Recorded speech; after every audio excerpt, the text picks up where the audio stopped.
বিসমিল্লাহির রহমানির রহিম। প্রিয় সপ্তম শ্রেণীর শিক্ষার্থী বন্ধুরা, আশা করি তোমরা ভালো আছো। তোমাদের সামনে আজকে একটি অঙ্ক নিয়ে হাজির হয়েছি।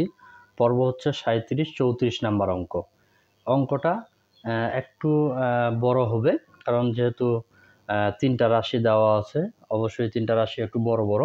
এই জন্য তোমাদেরকে বলবো প্রত্যেকটা অঙ্কই একটু ভালো করে মনোযোগ সহকারে বুঝতে হবে, এবং এটা তো আরও বেশি ভালোভাবে বুঝতে হবে কারণ প্রত্যেকটা মিডল টার্ম করব। এই জন্য তোমাদেরকে বলবো পুরো ক্লাসটি একটু মনোযোগ সহকারে বুঝতে।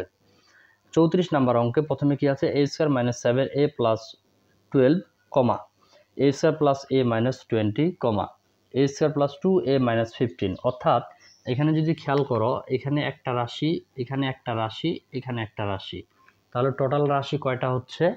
তিনটা। যেহেতু তিনটা রাশি আছে, সেক্ষেত্রে আমরা প্রথমে লিখব প্রথম রাশি। কি লিখব? প্রথম রাশি। তাহলে প্রথম রাশি কি আছে আমাদের? a square minus 7a plus 12। আচ্ছা, এটাকে আমরা কি করব? এর আগের ক্লাসগুলোতেও আমি তোমাদেরকে বলছি যে এগুলা সর্বপ্রথমে দেখতে হবে কমন, তারপরে দেখতে হবে সূত্র, তারপরে দেখতে হবে মিডল টার্ম। তাহলে এটা কমন যাচ্ছে না, কারণ এখানে a আছে, এখানে a আছে, এখানে a নাই। সব জায়গায় একই সংখ্যা থাকলে কমন নেওয়া যাবে, না হলে যাবে না। তাহলে এই যে শেষে আছে 12, এই 12টাকে আমাদের মিডল টার্ম করে ভাঙাইতে হবে। মিডল টার্মটা এমনভাবে ভাঙাইতে হবে, কারণ 12কে আমরা নামতার সাহায্যে ভাঙাইতে গেলে অনেকভাবে ভাঙাইতে পারি। 3 4 12, 4 3 12, 6 2 12, 2 6 12, আবার 12 1 12। ঠিক আছে? এই জন্য হিসাব করতে হবে যে আমরা কোন সংখ্যাটা নিব, এবং যোগ বিয়োগ করে এখানে যে 7টা আছে এটাকে আমাদের মিলাইতে হবে। এই জন্য তোমাদেরকে আবারও বলতেছি, এই মিডল টার্ম নিয়ে তোমাদের উৎপাদকের বিশ্লেষণের একটা অনুশীলনী আমি কমপ্লিট করাইছি। তোমরা চাইলে ওইটা একটু দেখে নিতে পারো। তাহলে উৎপাদক কেমনে করতে হবে, কিভাবে করব, কেমনে বুঝবো এটা উৎপাদক, মিডল টার্ম, সব ওখান থেকে তোমরা ক্লিয়ারলি ভাবে বুঝতে পারবা। আচ্ছা, তাহলে 12কে আমরা যদি ভাঙাই, a square minus 4a minus 3a plus 12, অর্থাৎ 4 আর 3 যদি আমরা গুণ করি তাহলে পাচ্ছি 12, 4 আর 3 যদি আমরা যোগ করি তাহলে পাচ্ছি 7।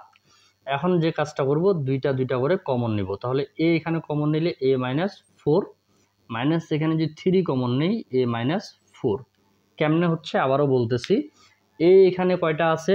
দুইটা। এখানে a আছে একটা, তাহলে একটা a আমরা কমন নিতে পারি। দুইটা a ছিল, একটা কমন নিচ্ছি, একটা আমাদের এখানে থাকে গেল, মাইনাস ছিল থাকে গেল। 4a, a কমন নিয়ে নিছি, 4 শুধু বসে যাবে। আচ্ছা, এখানে কমন নিচ্ছি 3, a থাকে গেল, মাইনাস প্লাসে মাইনাস। এই জায়গাটাতে যখন আমরা অফলাইনে ক্লাস করাই, এই জায়গাটাতে সব থেকে বেশি ভুল করে স্টুডেন্ট। হ্যাঁ, এই জন্য তোমাদেরকে বলবো একটু ভালো করে এটা খেয়াল রাখতে হবে। মাইনাস প্লাসে মাইনাস, 12কে 3 দিয়ে ভাগ করলে হবে 4। এখন a মাইনাস 3 আমরা নিয়ে নিব। এই দুইটা একই না, a মাইনাস 4, a মাইনাস 4, এই দুইটার মধ্যে একটা নিব। প্রথম রাশির কাজ এখানেই শেষ। এবারে যেটা নেব সেটা হলো দ্বিতীয় রাশি। দ্বিতীয় রাশি কি আছে?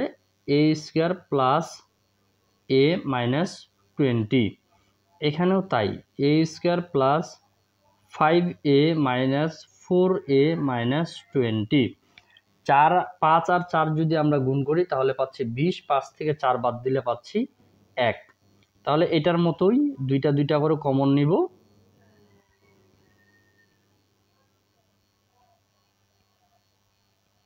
এটার মজার বিষয় হচ্ছে মিডল টার্মটা আমার ঠিক হইলো কিনা এখানে বোঝা যাচ্ছে যে এই দুইটা যদি একই হয় তাহলে বুঝতে হবে মিডল টার্ম ঠিক আছে, আর যদি একই না হয় তাহলে বুঝতে হবে ঝামেলা আছে।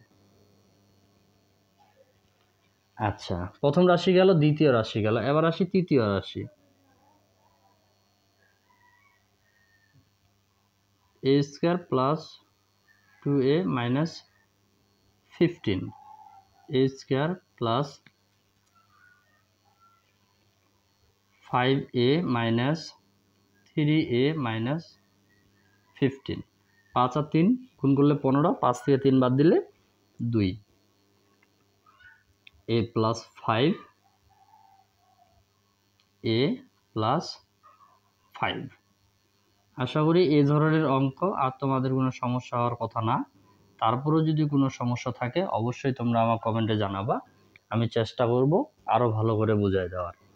আর এই কথাটা আবারও বলতেছি যে আসলে বুঝতে পারাটা আর একটু ভালো করে দেখে বোঝাটা বা বোঝার ভালোভাবে চেষ্টা থাকাটা প্রত্যেকটাই কিন্তু আলাদা আলাদা।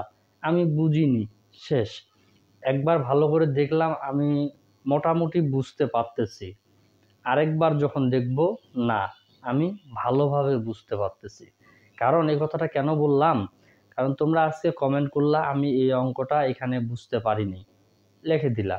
আমার কি করতে হবে, ওই কমেন্টটা দেখে ওইটার উপরে একটা ক্লাস তৈরি করতে হবে, আপলোড করতে হবে, দেন তারপরে তুমি পাবা।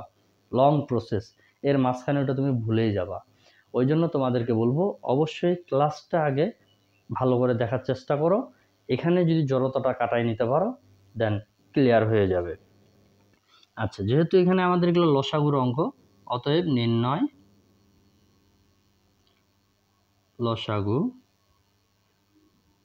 কি করব, সবগুলাই শুরু থেকে বসাবো। প্রথমে কি আছে a-3 a-4 a-3 a-4, তারপরে a-4 নিয়ে নিচ্ছি, আর নেওয়া যাবে না। তারপর কি নিব a+5,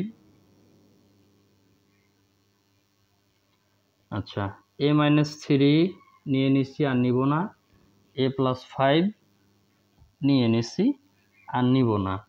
তাহলে আমরা এখানে কি পাচ্ছি, a-3 a-4 a+5।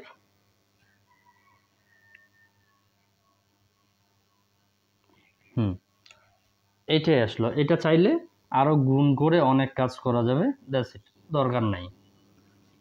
এটা এই যে মনে করো যে তোমাদের এই যে তোমার a-3 যেটা আছে ওইটা রাখে দিয়ে এটার সাথে এটাকে গুণ করে, এটার সাথে এটাকে গুণ করে আবার এরকম একটা মিডল টার্মের মতো লাইন হবে, ওইটাকে আবার সূত্রে আকারে বসাইতে হবে, দরকার নাই।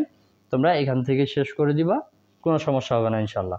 তবে এখানে খেয়াল রাখতে হবে লসাগুর ক্ষেত্রে সবগুলাই একবার করে বসাই দিব, আর গসাগুর ক্ষেত্রে শুধুমাত্র সবগুলা রাশির মধ্যে যেটা মিলবে ওইটাই বসাবো। তো আজকের ক্লাসটি এখান থেকে শেষ করতেছি। তোমরা সবাই ভালো থাকবা, ধন্যবাদ।